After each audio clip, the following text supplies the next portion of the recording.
ઓમ નમો નારાયણ. જય શ્રી કૃષ્ણ મિત્રો. ભક્તિમાર્ગ ચેનલમાં ફરી એકવાર તમારું હાર્દિક સ્વાગત કરું છું. મિત્રો, નારાયણ કવચ અત્યંત પાવન અને શક્તિશાળી સ્ત્રોત છે, જે શ્રીમદ ભાગવત મહાપુરાણમાં છઠ્ઠા સ્કંદના 8મા અધ્યાયમાં આવેલું છે. આ કવચનું પઠન આપણી અંદર દૈવી શક્તિઓને જગાડે છે અને બધી બાજુઓથી આપણું હર હંમેશ રક્ષણ આપે છે. કવચ પાઠ કરતા પહેલા ભગવાન વિષ્ણુ, નારાયણ, શ્રી હરિ તેમજ સર્વ દેવોને વિશ્વ શાંતિ અને આત્મશુદ્ધિ માટે પ્રાર્થના કરવી એ શ્રેષ્ઠ કર ગણાય છે. તો આપણે આપણા પરિવાર તેમજ વિશ્વના કલ્યાણ માટે શ્રી હરિને સૌ પ્રથમ પ્રાર્થના કરીશું. પછી આપણે સંપૂર્ણ નારાયણ કવચનો પાઠ કરીશું. પ્રાર્થના. હે પરમ નારાયણ, અનંત આદિ વાસુદેવ, હે જગતના દાતા, ધર્મના રક્ષક, આજે હું આપની શરણ આવી ભય મુક્તિ, શાંતિ અને શુદ્ધિ માટે હું મારા મન, વાણી અને કર્મથી આપની આરાધના કરું છું. હે દયાના સાગર, અમારી ભૂલ ચૂકને માફ કરી અમારું રક્ષણ કરો. આજનો આ નારાયણ કવચનો પાઠ કેવળ મારા માટે નહીં, પણ સંસારના સર્વ જીવોના કલ્યાણ, શાંતિ અને પરમ શ્રેય માટે હું કરું છું.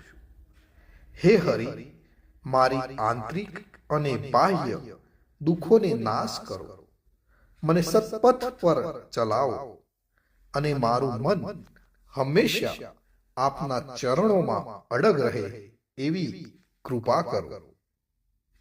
ઓમ નમો નારાયણ. ઓમ વિશ્વ શાંતિ. તો મિત્રો, આપણે નારાયણ કવચનો આ પાઠ સંપૂર્ણ સાંભળીશું, તો જ એમાં કહેવામાં આવેલું ફળ કથન આપને પ્રાપ્ત કરી શકીશું. તો મિત્રો, હવે આપણે નારાયણ કવચ સાંભળતા પહેલા કોમેન્ટની અંદર ભગવાનને યાદ કરી જય શ્રી કૃષ્ણ લખીશું અને ત્યાર પછી આપણે સંપૂર્ણ નારાયણ કવચ સાંભળીશું. અને સાંભળ્યા પછી પણ આપણા જે પણ મિત્રો હોય એમને પણ જરૂરથી શેર કરીશું. તો ચાલો મિત્રો, શરૂ કરીએ છીએ નારાયણ કવચનો પાઠ. શ્રીમદ ભાગવતના છઠ્ઠા સ્કંદના 8મા અધ્યાયમાંથી શ્રી નારાયણ કવચ ત્વષ્ટા ઋષિના પુત્ર વિશ્વરૂપ ઇન્દ્રને કહે છે. વિશ્વરૂપ કહે છે કે જ્યારે ભયનો સમય પાસે આવ્યો હોય ત્યારે મનુષ્ય હાથ પગ ધોઈ આચમન કરી ઉત્તર દિશા તરફ મુખ રાખી નારાયણ કવચનો પાઠ કરવો જોઈએ. જ્યારે ભય આવે ત્યારે શ્રી નારાયણ રૂપ નામનું બખ્તર ધારણ કરવું જોઈએ. તો આ પ્રમાણે છે નારાયણ કવચનો પાઠ, જે આપણે સંપૂર્ણ સાંભળીશું. હે ગરુડની પીઠ ઉપર ચરણ કમળ ધારણ કરનારા, 8 સિદ્ધિઓ વાળા, 8 બાહુઓ વાળા અને તે 8 બાહુઓ વિશે શંખ, ચક્ર, ઢાલ, ગદા, બાણ, ધનુષ્ય તથા પાસને ધારણ કરનારા શ્રી હરિ, મારી સર્વ પ્રકારે રક્ષા કરો. જળમાં મત્સ્ય અવતારધારી ભગવાન જલ તંતુઓથી તથા વરુણા પાસથી મારી રક્ષા કરો. માયાથી બટુક બનેલા વામનજી સ્થળમાં મારી રક્ષા કરો. શ્રી વિશ્વરૂપ ત્રિવિક્રમ ભગવાન આકાશમાં મારી રક્ષા કરો. જેના અઠહાસ્યથી દિશાઓ ગાજી ઉઠી હતી અને ગર્ભિણીઓના ગર્ભ પડી ગયા હતા, તેવા નૃસિંહ ભગવાન દુર્ગ, વન અને યુદ્ધ ભૂમિમાં મારી રક્ષા કરો. પોતાની દાઢથી પાતાળમાંથી પૃથ્વીનો ઉદ્ધાર કરનારા ભગવાન યજ્ઞમૂર્તિ વારાહ, માર્ગમાં મારી રક્ષા કરો.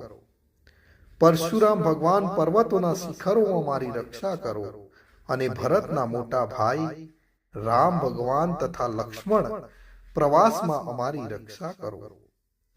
ઉગ્ર ધર્મ અને પ્રમાદથી નારાયણ ભગવાન મારી રક્ષા કરો. નિંદાથી નર ભગવાન ને યોગ ભ્રષ્ટ થતા યોગેશ્વર દત્તાત્રેય ભગવાન મારી રક્ષા કરો. ત્રણેય ગુણોના સ્વામી ભગવાન કપિલ કર્મ બંધનથી મારી રક્ષા કરો. સંત કુમાર કામદેવથી મારી રક્ષા કરો. હયગ્રીવ ભગવાન રસ્તામાંથી જતા અને દેવોને પ્રણામ ન કરવા રૂપી અપરાધમાંથી મારી રક્ષા કરો.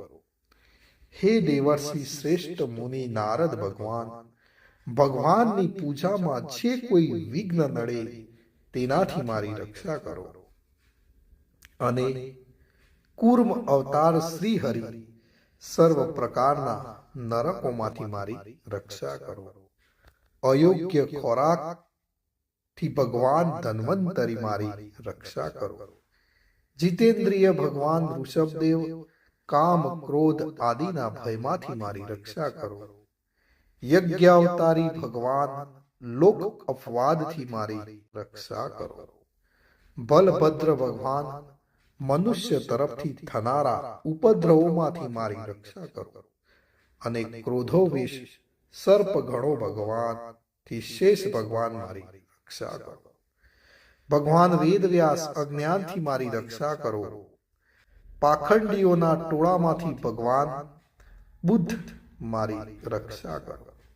ધર્મની રક્ષા માટે અવતાર લેનાર ભગવાન કલ્કી કાળના મૂળ રૂપ કળિયુગથી મારી રક્ષા કરો.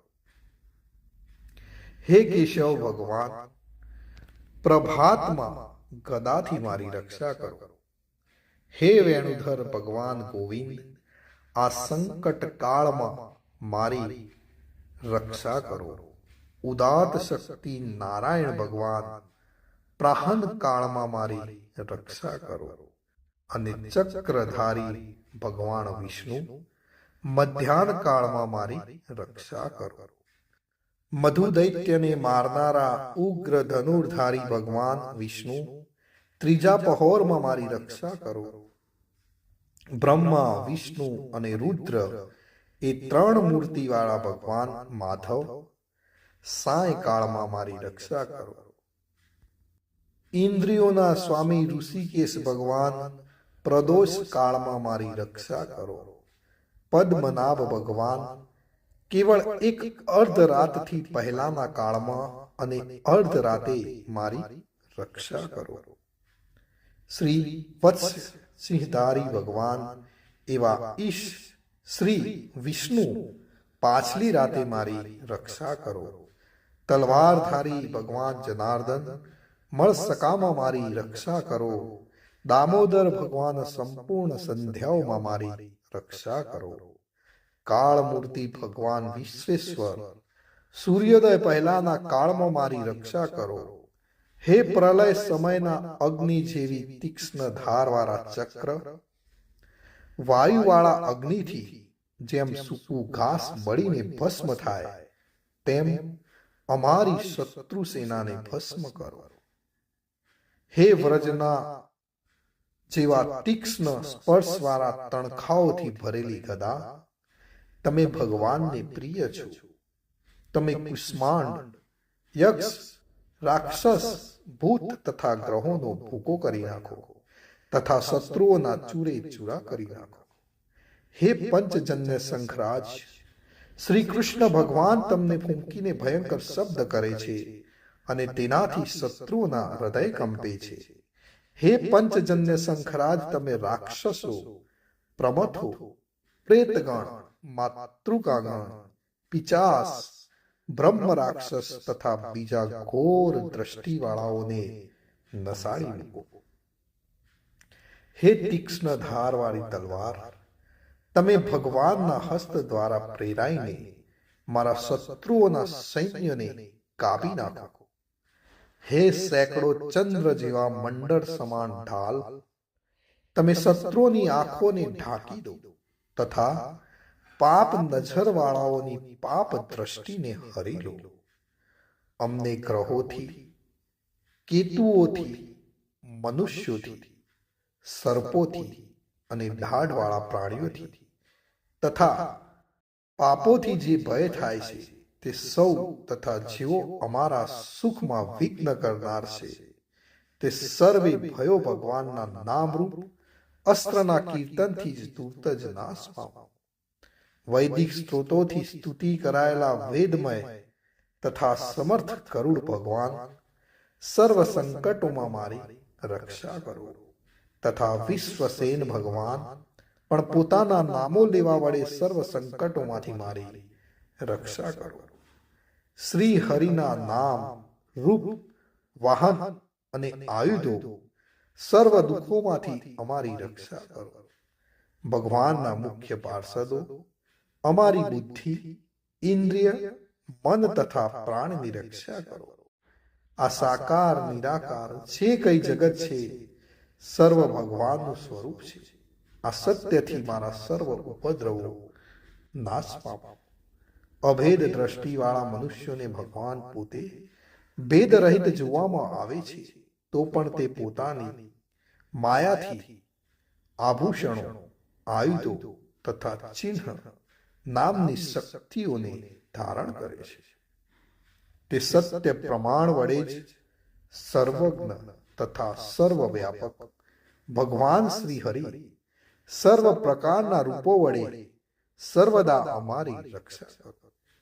શ્રી ઋષિ નામના ઉચ્ચારણથી જ જળ, વાયુ, અગ્નિ આદિનો પ્રભાવ પોતાના તેજથી દૂર કર્યો છે એવા લોકના ભયને દૂર કરનારા ભગવાન ઋષિ સર્વત્ર ચોતરફ મારી હર હંમેશ રક્ષા કરો. મિત્રો, નારાયણ કવચ કરીએ તો એનું ફળ કથન શું થાય એ વિશ્વરૂપ કહે છે.